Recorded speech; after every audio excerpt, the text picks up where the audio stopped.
This is Marshawn Lynch. But on Prize Picks, being right can get you paid. So I'm here to make sure you don't miss any of the action this football season. With Prize Picks, it's good to be right. With millions of members and billions of dollars awarded in winnings, Prize Picks is the best place to put your takes to the test. The app is really simple to use and available in 40-plus states, including California, Texas, and Georgia. Just pick 2 or more players across any sport. Pick more or less on their projections, and if you're right, you can cash in. With simple stats and fan-friendly policies, Prize Picks is the best place to make your picks. Most importantly, they don't play about your paper. All transactions on the apps are fast, safe, and secure. Download the Prize Picks app today and use code SPOTIFY to get $50 in lineups after you play your first $5 lineup. That's code SPOTIFY to get $50 in lineups after you play your first $5 lineup. Prize Picks. It's good to be right. Must be present in certain states. Visit prizepicks.com for restrictions and details. It's the 77 WABC News Hour. Talking the news with Noam Laden. All the news you need to know with Joe Nolan, traffic, Justin Ellick, sports. And now, Talking the news with Noam on 77 WABC. Yes, that's me. Good morning. It is Wednesday, September 3rd. Your forecast from the 77 WABC Weather Center. Sunshine today, low humidity. This streak of beautiful days just continues. High 77. Then tonight and overnight, a few passing clouds, low 62. Thursday, we'll do it all over again, just a little warmer. Sun and clouds, high 79. If you are walking out the door with us right now, it is 57 and clear in Valley Cottage up in Rockland County, 54 and clear in West Windsor over in New Jersey, and it's 62 and clear right outside our Midtown studios. This is the Top 5 at 5. Phone-free classes get underway, and some students say the new rule is awesome. A big batch of Epstein files have been released. Tragedy strikes at 2 area beaches. A subway rider talks about being slugged in Midtown. And the men who want to be mayor say they can bring down crime in the Bronx. All right, let's get into it at 5:01. Kids going back to school here in New York City the end of the week, all across the tri-state, up in Connecticut, on Long Island. And you can hear their collective moan. Tuesday marked the first day of class for more than 40,000 kids in Newark, where a new trade school has made its debut for high schoolers. 200 freshmen taking part in the Newark School of Architecture and Interior Design, learning about architecture, plumbing, electrical work, and real estate. Newark has also debuted a college savings program. For New York City, public schools begin Thursday. New this year, New York's ban on smartphones in K-12 schools statewide. James Flippin for 77 WABC News. My high school kid is going back on Thursday, and he said, this is while we were on vacation last week, that he was excited about going back to school. And then he came up to me yesterday and said, I take back what I said yesterday. I'm not excited about going back to school. So we are watching, this new cell phone ban goes into place across New York State as kids go back to class here in the city on Thursday out on Long Island. It was yesterday at Roosevelt High. It was the first day of this new cell phone ban. Bell to bell, kids will not have their cell phone, not lunchtime, not in between classes. And depending on who you spoke to yesterday, some kids said it really stunk, and other kids said it made them concentrate a little bit more. I don't really like it. How come? Because it's boring. Today I felt like I paid attention. Yeah, productive. Yeah, it's a good thing. Now at Roosevelt High, they used those Yonder packages. Maybe you've seen them if you've gone to a concert or to see a comedian. You put your phone in a pouch, you lock it up, and at the end of the concert or show, you can unlock it. Same thing being used at Roosevelt High. So teachers, of course, most of them, it's hard to find one who was against the idea of cell phone ban, say it's great because kids have nothing to do but stare at the front of the classroom at them. But it can't compete with TikTok Reels and FIFA on their phone or those types of things. So I'm happy that now I could be the entertainment. And this is what administrators were saying, at least at Roosevelt High, and my guess this will be at other schools as they open up over the next 24, 48 hours, is that at lunchtime, where kids were normally staring at their phone, they're actually talking to each other. They're going to have to. They're actually literally being forced to do that now. And again, we're all very excited about this. We're just sharing our schedules and seeing what class we have together. So far, a success anyway, depending on who you talk to. Some students still upset they don't have their phone during the day, but a lot were willing to admit that they are happy that they don't have their phone. Firefighters think an out-of-control forklift may have started the process that led to a 3-alarm fire at a beauty products warehouse in Yonkers Tuesday. Best guess right now is the forklift damaged containers holding hair and nail treatment chemicals, and that both set off the fire and turned it into a hazmat scene. All that inside the European Beauty Concepts warehouse on Woodworth Avenue in Yonkers just after noon Tuesday.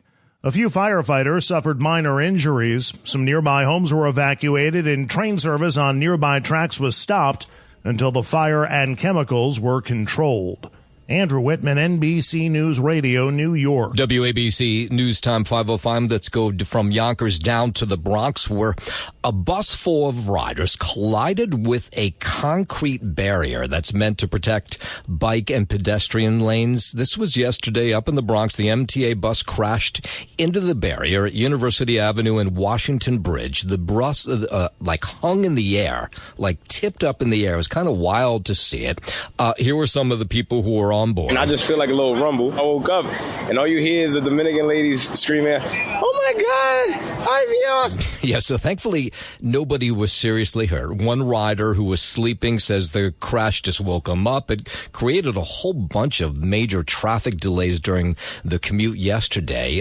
It was chaotic. It's not really rocking with me too well. Got somewhere to go. They just told people to walk. Cool. What's next? Like, am I going to get home? So riders of the disabled bus, they were slowly carted off the bus and they were offered rides others just walked to their destination. I was on the bus behind, so I'm just like, are we going? Like, what's going on? We can't go this way? I just want to know who the bus driver was and did he have a drink or two this morning before he started work? Because how do you make this happen? Yeah, that's an excellent question. FDNY NYPD investigating that crash. 5:06, a man in critical condition after being rescued from the waters off Long Beach on Long Island yesterday. So this is a hazardous time of year because the lifeguards are off duty.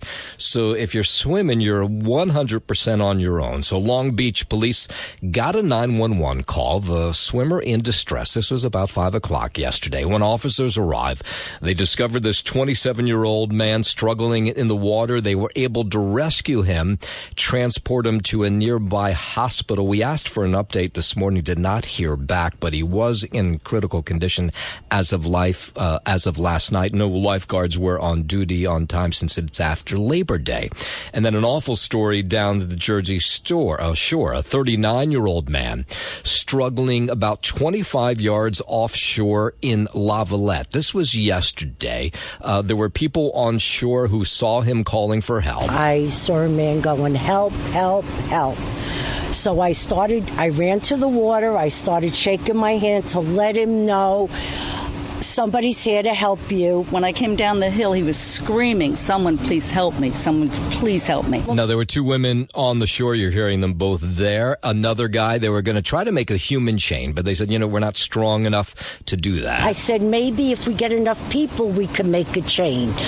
Obviously, we couldn't do that. About 5 minutes passed between the 911 calls for help and the arrival of the first rescue jet ski. Here's the La Valette police chief. By the time our officers got here, they couldn't see him.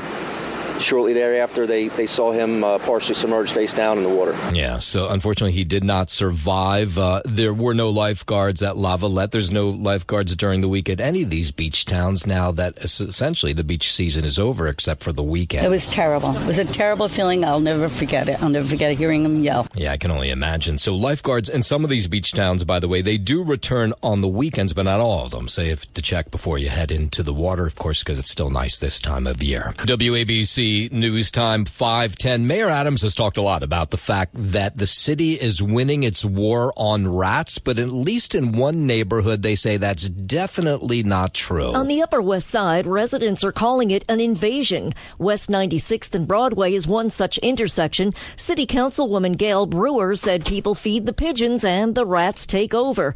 Mayor Adams' containerization plan is not enough. You would never get rid of the rat population if you didn't get the garbage bags off our streets. We've done that.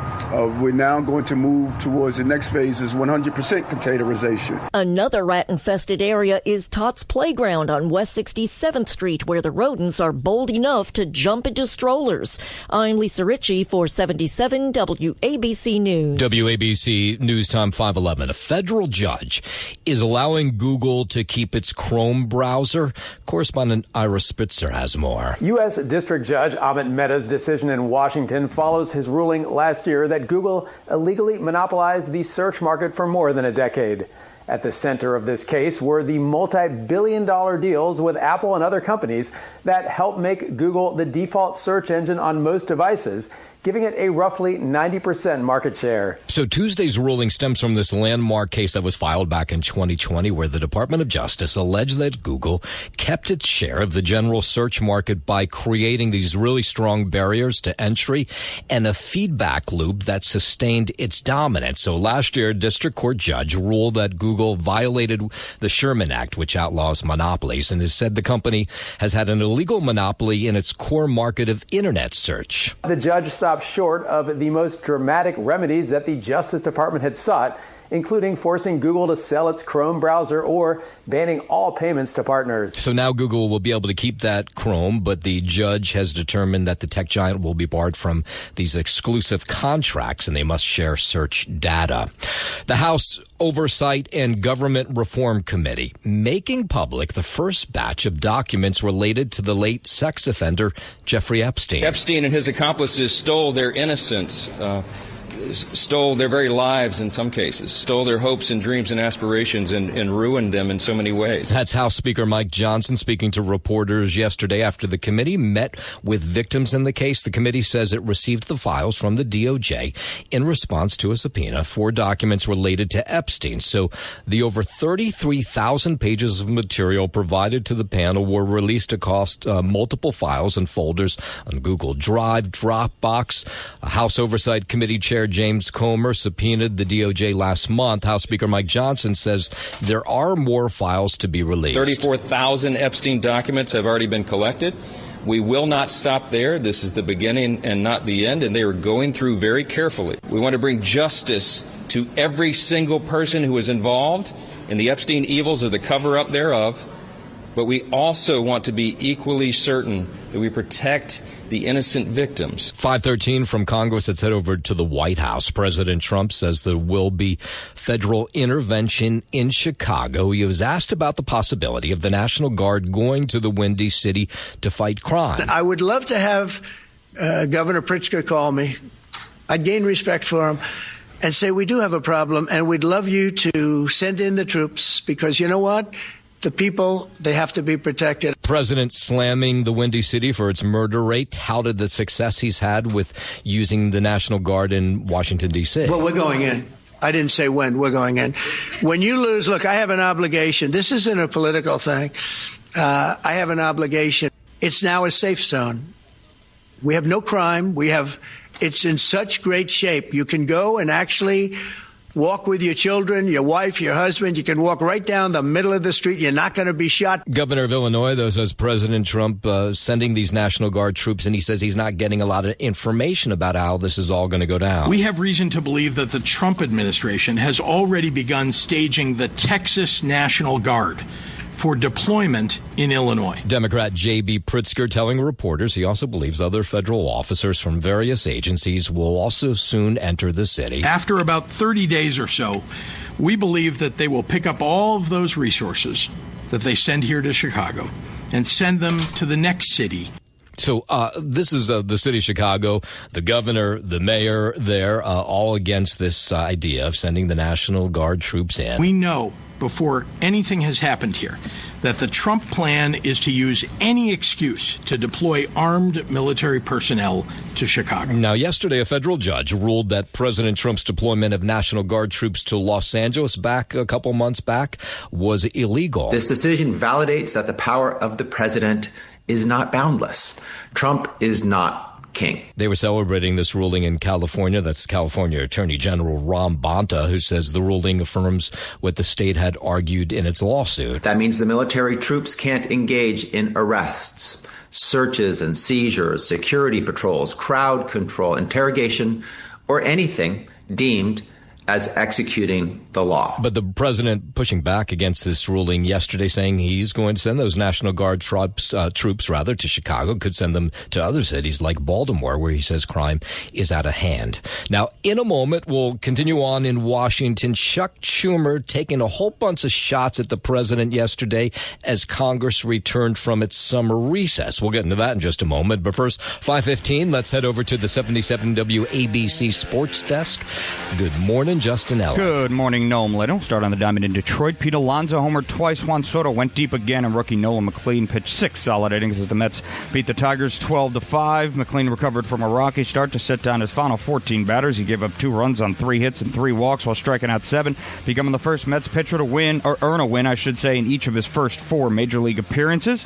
The Mets are 5 games ahead of Cincinnati and San Francisco for the final National League wild card. Soto and Alonso hit back-to-back solo shots in a 6-run 7th that gave the Mets a 12-2 cushion. Up next for the Mets, now 5.5 games back of Philadelphia for first place in the division. Clay Holmes gets a start in this afternoon's finale of this 3-game set against the Tigers. The Mets vying for a series sweep. First pitch from Detroit scheduled for 1:10. As for the Yankees in Houston, Trent Grisham hit his second grand slam in 5 days, and Jazz Chisholm Jr. homered twice to lead the Yankees to a 7-1 win over the Houston Astros. New York stayed 2.5 games behind the first place Blue Jays in the AL East. Toronto won 12-9 at Cincinnati. Up next for the Yankees, Will Warren will get the start in tonight's game 2 of 3 against the Astros. First pitch is scheduled for 8:10 p.m. At Flushing Meadows, Novak Djokovic took a 2-set lead against Taylor Fritz, an opponent he always beats, to close in on the semifinals, a round he often reaches at the U.S. Open, and marked the occasion by blowing kisses to those in last night's crowd, pulling for the last American man in the field before ousting the American Fritz in 4 sets. And today, looking ahead to the quarterfinal in the men's division, that continues here. 11:30 this morning, you get 25-seed Felix Auger-Aliassime against 8-seed Alex de Minaur. What's his name? That was the best I could do. I'm not even going to try again. That's ridiculous. Can you give me, just spell out his name? Felix. Right. And then Auger hyphen Aliassime. Aliassime? Good try. Okay.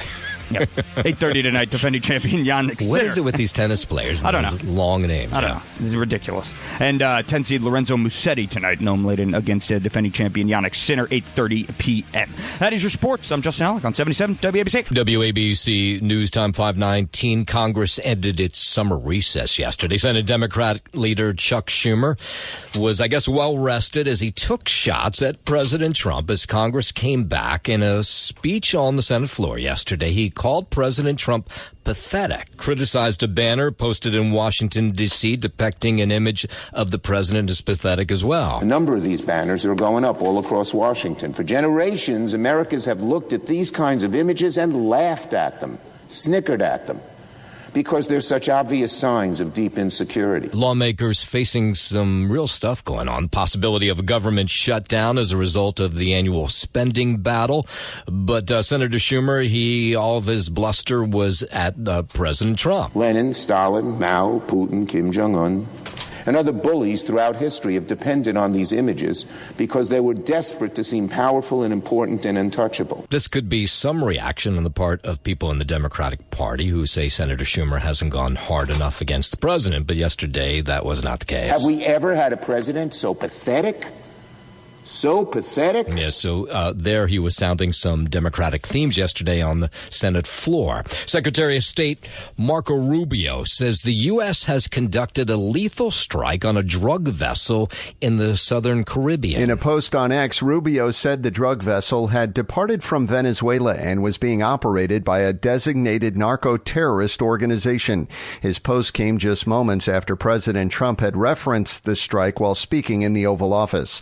Trump said said there were a lot of drugs on the boat. This comes after the U.S. deployed warships near Venezuela. I'm Brian Shook. WABC News Time 521. The president holding essentially a press conference in the Oval Office spoke for a long time. This coming after some people were asking where he was all weekend, because normally you see him almost every single day, but he took a couple days off for the long weekend. All the speculation about his health. We'll get to that in just a moment. But the president says he's going to go to the Supreme Court now after a lower court ruled most of his tariffs are illegal. Without the tariffs, this country is in serious trouble. We've taken in almost $17 trillion of investment is coming in. Most of it is coming because of tariffs. The president blaming the ruling against him on crazy liberal judges. A liberal court gave us a very shocking ruling. And that ruling is basically saying that the trillions of dollars that are pouring into our country, putting us in a position like no country is anywhere in the world, that they'd like to see us that taken away. President going from topic to topic yesterday for reporters. Then he confirmed that he'll declare a national housing crisis. He told reporters that high interest rates are a problem. But it makes it very hard for people to get mortgages. The president going after Fed Chair Jerome Powell for not cutting rates, as he's gone after him for the last couple months. We need a little help from the Fed. We have a man named Jerome Too Late Powell. You probably heard of him. He's too late. He's way too late. And then the president talked about the U.S. Space Command. It's going to move now from Colorado to Huntsville, Alabama. This was the big announcement of the day. In my first term, I created a thing called Space Force. So important. You know, we were losing the race in space very badly to China and to Russia. And now we're far and away number one in space. The president says the move will create thousands of jobs. Well, the problem I have with Colorado, one of the big problems, they do mail-in voting. They went to all mail-in voting. So they have automatically crooked elections.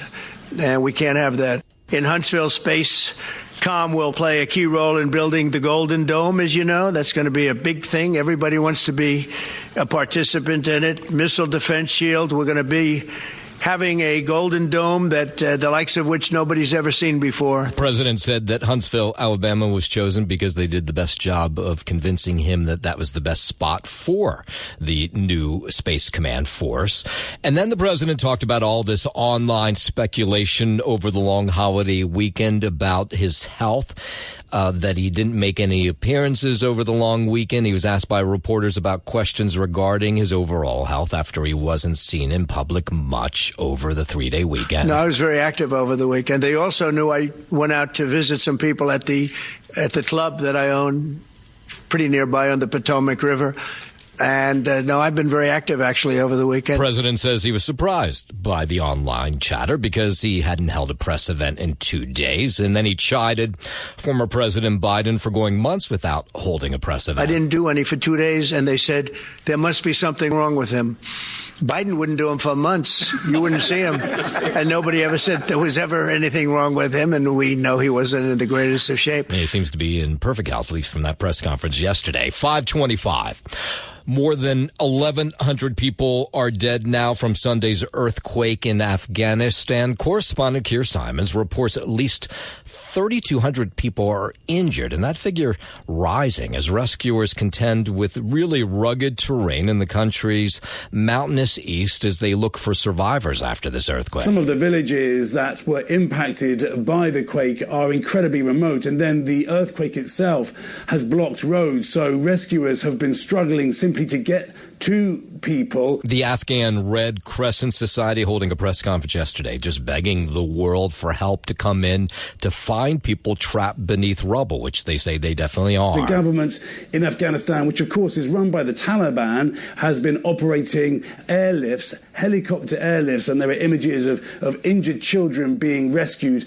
Some of these places can only be reached by helicopter. Yeah, the video coming out of Afghanistan is pretty horrible. The death toll no doubt will go higher. And they're dealing with all kinds of obstacles as they look for survivors from this big earthquake. Kunar province, where most of the earthquake had the most impact, it is a very isolated part of even Afghanistan. And so just trying to reach people buried under the rubble is going to be incredibly tricky, a very difficult logistical operation. Yeah, and the ruling Taliban has put out another call this morning for international aid to help them. 526. Were you at the airport over the long holiday weekend? I was, and I have to say I was surprised how smoothly things went. Hopefully that was the same for you. It was a record weekend for travel. They've totaled up the numbers now. Correspondent Ryan Chandler says the TAA screened more than 17 million passengers at U.S. airports through Monday, making it the busiest Labor Day travel period on record. We've seen a chaotic summer of travel. We did not see so many snags across the country this time. Some smooth sailing and open roads for many Americans. Still, though, we did see some snags. Ground stops due to severe weather here in Dallas and Philadelphia. And there were ground stops in Newark as well, but didn't seem to, really throw off the entire weekend. AAA says ticket prices for domestic flights were down about 6% from last year. That's what drove people to get on an airplane and fly away for the weekend. Some 2.8 million Americans flying on Labor Day. Some 2.3 million expected today. All in all, more than 17 million people making their way through TSA checkpoints through this holiday period. Yeah, just a huge weekend. It's the 77 WABC News Hour. Talking the news with Noam Laden. All the news you need to know with Joe Nolan, traffic, Justin Ellick, sports. And now, Talking the news with Noam. On 77 WABC. Yes, that's me. Good morning. It is Wednesday, September 3rd. Your forecast from the 77 WABC Weather Center. Sunshine today. Just another beautiful day on the way. Low humidity, high 77. And then tonight and overnight, a few passing clouds, good sleeping weather again, low 62. And then Thursday, a repeat of today, sun and clouds, high 79. If you're walking out the door with us right now, so happy you are. 57 clear in Valley Cottage up in Rockland County. It's 54 and clear in West Windsor over in New Jersey. And it's 62 and clear right outside our Midtown studios. WABC News Time 5:39. Let's go out to the campaign for mayor. Zoran Mamdani, he was up in the Bronx yesterday outside Yankee Stadium talking about all the violence there and what he would do as mayor to bring it down. Yogi Berra once said, the future ain't what it used to be. Yes. And for many Bronxites, this feels true. Yes. A sense of diminished hope as to what could be possible. He wasn't the only one talking about violence in the Bronx yesterday. Andrew Cuomo releasing a 5-point plan if he becomes mayor for combating New York City's gun violence epidemic, which is especially bad up in the Bronx. Former governor turned independent mayoral candidate already announced he'd hire 5,000 more officers. But yesterday, Cuomo expanded on that idea. And I'd raise the starting salary with the $15,000 bonus at the end of the first year. He said he also would invest in youth workforce programs, recruit more violence interpreters, expand the gun buyback program, and focus on what he called precision policing. He said defund the police. Oh, he's talking about Zoran Mamdani here. He said defund the police.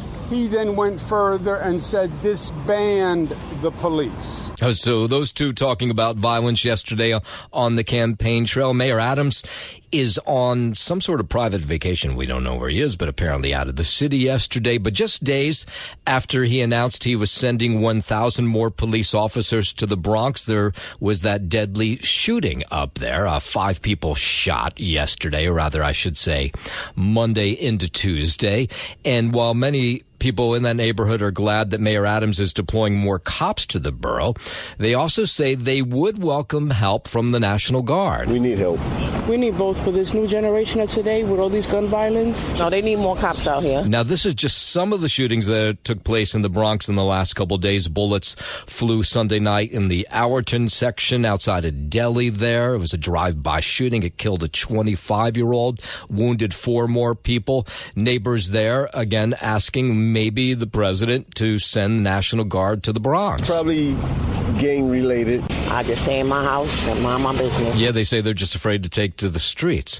And while Mayor Adams is running for re-election. He's now also above what is the typical retirement age, and that brought out some city retired workers together yesterday. Monday, September 1st, Labor Day, was Mayor Adams' 65th birthday, and so retired city workers rallied on the steps of City Hall and gave him a birthday card. But really, they were there to try and stop Mayor Adams from switching the city's 250,000 retired municipal workers from traditional Medicare to a private Medicare Advantage plan. It would save the city money, something the city needs because of impending budget shortages, but the NYC, Organization of Public Service Retirees, says traditional Medicare is better because there are no networks, as it is a federal public health benefit. James Flippin for 77 WABC News. Independent candidate Jim Walden dropping out of the race for mayor. You might argue that people didn't know that he was in it, but the former prosecutor was polling at 1%, and now he's urging his former rivals to unite to defeat Zohran Mamdani, the Democratic Socialist. He's asking all the candidates to figure out who has the best shot of beating Mamdani. And then right now, at least the polls show it being Andrew Cuomo in second place. The latest poll has him down by about 19 points to Zohran Mamdani. But Jim Walden's argument is if Mayor Adams drops out, if Curtis Sliwa drops out, that support would likely go to Andrew Cuomo. And that might be enough to beat Zohran Mamdani in the November election. Now, we should point out that none of the candidates have suggested they're willing to drop out, except actually for Andrew Cuomo. Said he might make a deal, but right now he's the guy that has the best shot, apparently, at least according to these polls. And then yesterday, former Mayor Bill de Blasio, this will not come as a surprise or a shock to you at all, he endorsed Zohran Mamdani's campaign for mayor. I think he has been so smart about how he's approached the business community. Look, he disagrees with them on some core issues, but he has held out a hand and said, I want to work together. I want to listen to your concern. Yeah, okay. No surprise there. They're sort of one and the same. Republican and independent candidate Curtis Sliwa, he responded to Bill de Blasio endorsing Zohran. Bill de Blasio, the worst mayor in my lifetime, has fully embraced Zohran Mamdani's bid to become mayor. Zohran will be Bill de Blasio on steroids. Okay. This campaign, of course, just starting to heat up in a big way as people come back from the summer break. 544.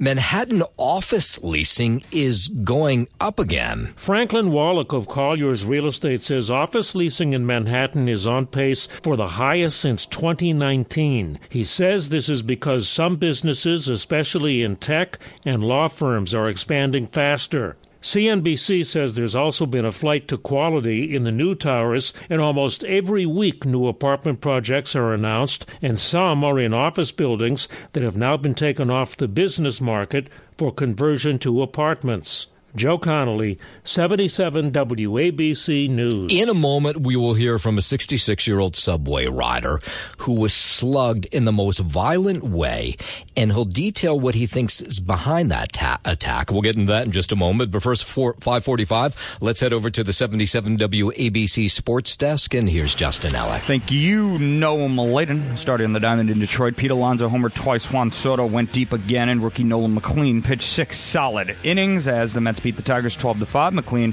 recovered from a rocky start to set down his final 14 batters. He gave up 2 runs on 3 hits and 3 walks while striking out 7, becoming the first Mets pitcher to earn a win in each of his first 4 major league appearances. Luis Torrens launched a 3-run homer for the Mets, who won the series opener 10-8 on Monday. They are 5 games ahead of Cincinnati and San Francisco for the final NL wild card. Soto and Alonso hit back-to-back solo shots in a 6-run 7th that gave the Mets a 12-2 cushion. Soto has 37 homers in his first season with New York. The Mets, that is, his second season in New York in general. 5 in the past 5 games. Alonso's second homer was his 33rd of the year. Jeff McNeil drove in 3 runs and finished with 3 of New York's 17 hits. Brandon Nimmo and Brett Beatty also had 3 hits for the Mets. Up next for him, now 5.5 games back of Philly for first place in the division. Clay Holmes gets a start in this afternoon's finale of this 3-game set against the Tigers, with the Mets vying for a series sweep. First pitch from Detroit is scheduled for 1:10. As for the Yankees in Houston, Trent Grisham hit his second grand slam in 5 days,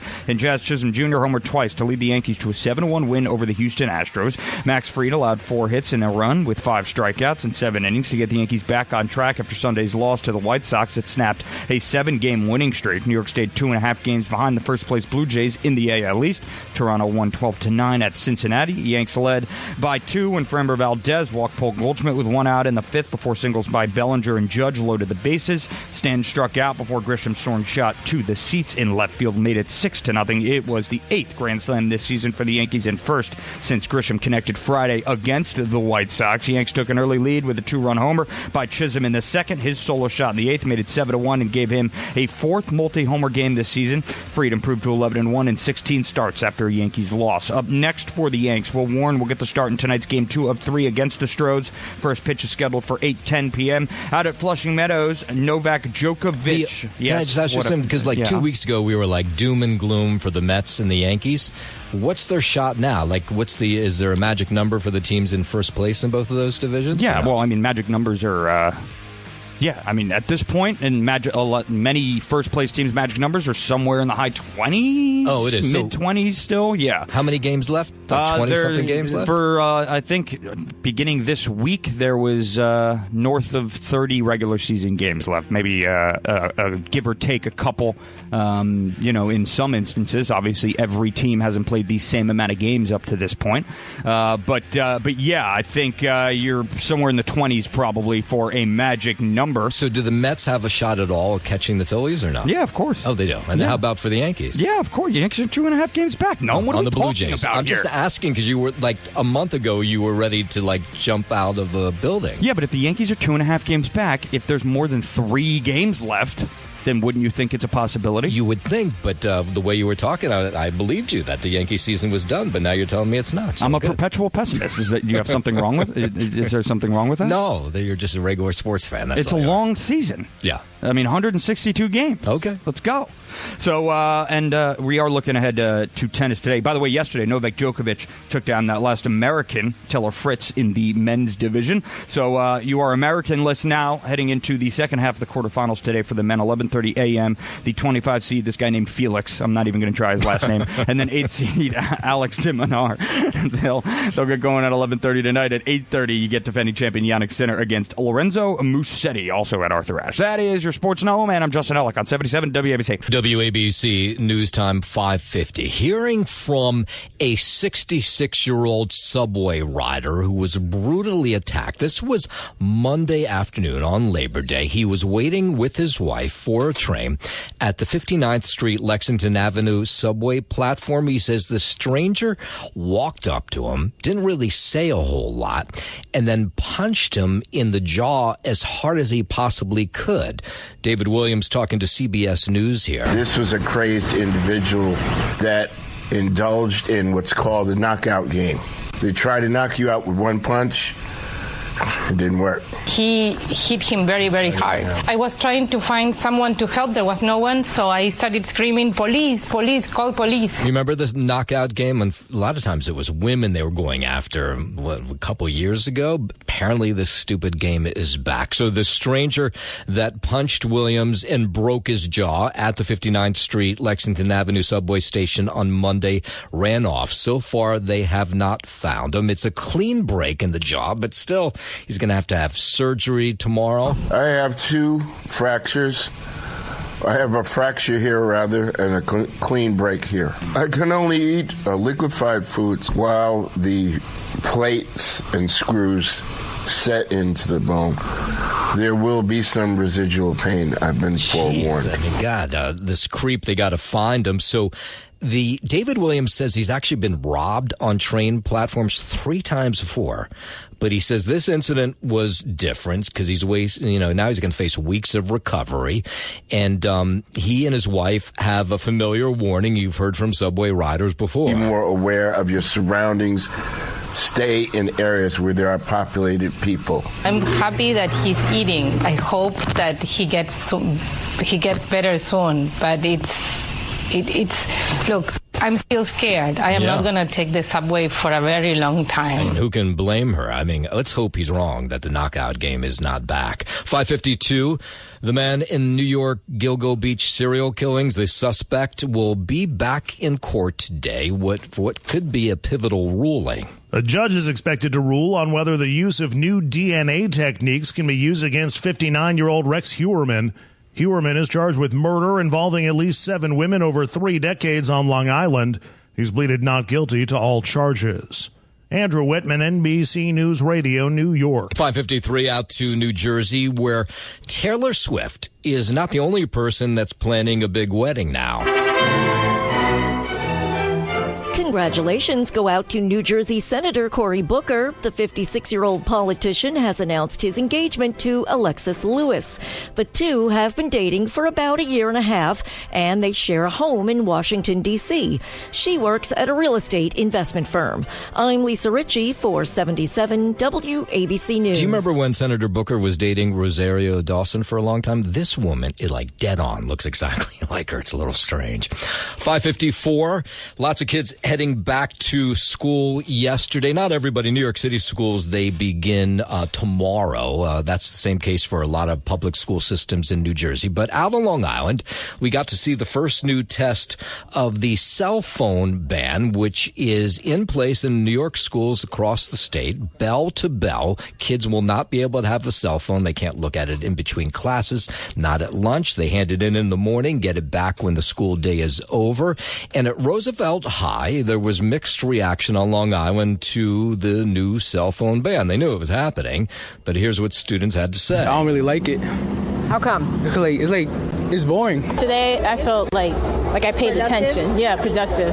Yeah, it's a good thing. Yeah, it was interesting to hear from a lot of students who say, you know what, I did not like the idea of a cell phone ban, but yeah, I'm paying attention a little more closely in class today. Same from teachers, for the most part, who are in favor of this big time. They wanted these cell phones to go away because they want all eyes and attention on them at the front of the class. But it can't compete with TikTok Reels and FIFA on their phone or those types of things. So I'm happy that now I could be the entertainment.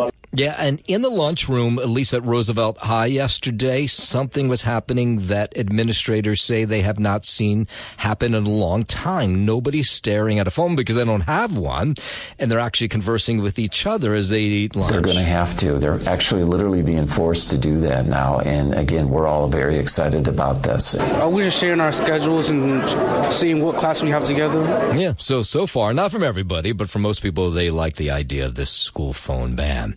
Up in Yonkers yesterday, firefighters think it was an out-of-control forklift that may have started the process that led to a huge fire at a beauty products warehouse there. Best guess right now is the forklift damaged containers holding hair and nail treatment chemicals, and that both set off the fire and turned it into a hazmat scene. All that inside the European Beauty Concepts warehouse on Woodworth Avenue in Yonkers just after noon Tuesday.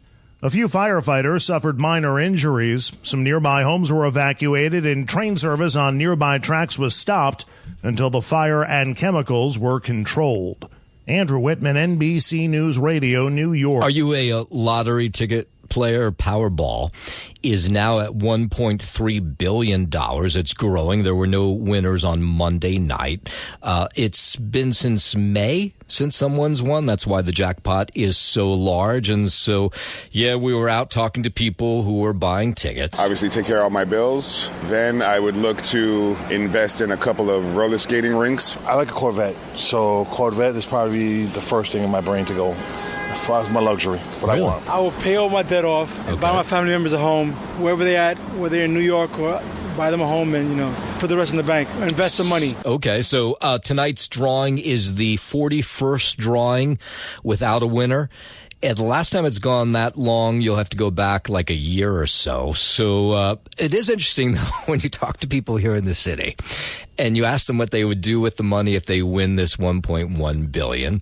Almost all of them, or at least a lot of them, say they would leave the city. It's gone down. It's not worth it anymore. The money's great. Can't complain about the money. But you know what? The quality of life, it's gone down big time. Texas, Florida, those type of states where the money could maybe last a little longer. Less taxes. It's too expensive. It's just like I'm tired of New York. I've been in New York all my life, and I'm over it already. Yeah, so if you have $1 billion, that means you get like $500 million. I think you wouldn't really probably run out of money if you invested it well. And there's no better billionaires playground than New York City. But hearing from those people, they would get the hell out of Dodge if they won the lottery. It is tonight, Wednesday night. Thanks for listening to the News Hour with Noam Laden. You can hear the News Hour with Noam Laden weekday mornings at 5 on 77 WABC. If you like the podcast, share it with your friends and listen anytime at WABCRadio.com and download the WABC Radio app. Hit that subscribe button on all major podcast platforms. Plus, follow WABC on social on Instagram, TikTok, Facebook, and X. See you next time for a new episode, so you never have to wonder, what the heck is going on here? If you're a maintenance supervisor at a manufacturing facility and your machinery isn't working right, Grainger knows you need to understand what's wrong as soon as possible. So when a conveyor motor falters, Grainger offers diagnostic tools like calibration kits and multimeters to help you identify and fix the problem. With Grainger, you can be confident you have everything you need to keep your facility running smoothly. Call 1-800-GRAINGER, click Grainger.com, or just stop by. Grainger, for the ones who get it done.